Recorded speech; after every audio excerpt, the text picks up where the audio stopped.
What is a differential diagnosis? Why is it so important? How does it play into legal cases? What does it have to do with your care and treatment at a doctor's office? Well, it has to do everything about your care and treatment and whether you are going to be treated appropriately. Differential diagnosis has a lot to do with a breakdown in the healthcare system and a number one reason why medical malpractice, especially the failure to timely diagnose medical malpractice cases, arise. My name is Dr. Guy DiMartino. I am an injury and accident lawyer, and today I'd like to talk to you a little bit about this differential diagnosis. So all healthcare providers learn in medical school, chiropractic school, dental school, podiatry school, how to make a diagnosis.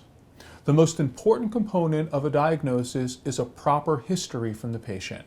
Why is the patient seeing you? What are the complaints? What makes them better? What makes them worse? How long has they been going on? Those types of questions. Once you have an accurate history from the patient, that is when, in your mind, you put forth a differential diagnosis. You say, based on my client's age, based on their sex, based on signs A, B, and C, my client may have condition A, B, C, D, E.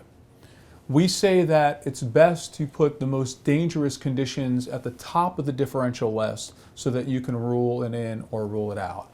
So then you go ahead and you do your physical examination followed by laboratory tests or diagnostic imaging tests to rule in or rule out, to diagnose or to exclude those things that are on the list. Let me give you, for instance, if a patient comes in and says, "Hi, I'm a 35-year-old woman. I have headaches. They usually start around my menstrual cycle.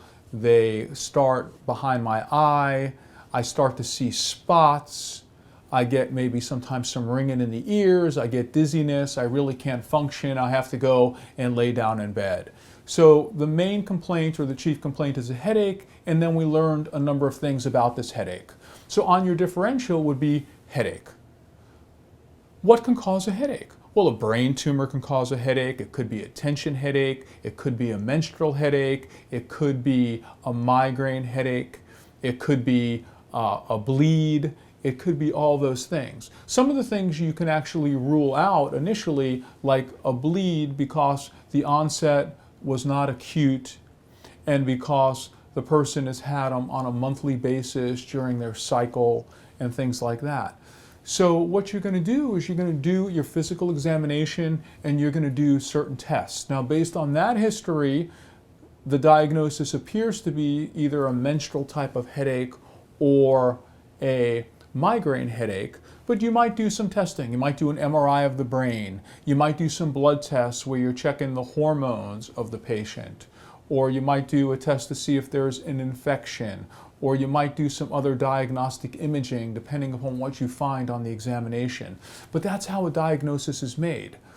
But if this person did have the signs and symptoms of a stroke or a bleed in the brain that was going on there, and the doctor did not do the physical examination or the laboratory test or the diagnostic imaging to rule in or rule out these conditions, and the person just said, "Oh, you have a menstrual headache, go home," and they go home and they end up dying because they had a bleed on the brain or a tumor.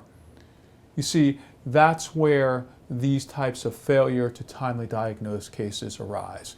So doctors really have to follow an algorithm when they're dealing with these types of cases. They take a history. In their mind, they go through what things can this condition be?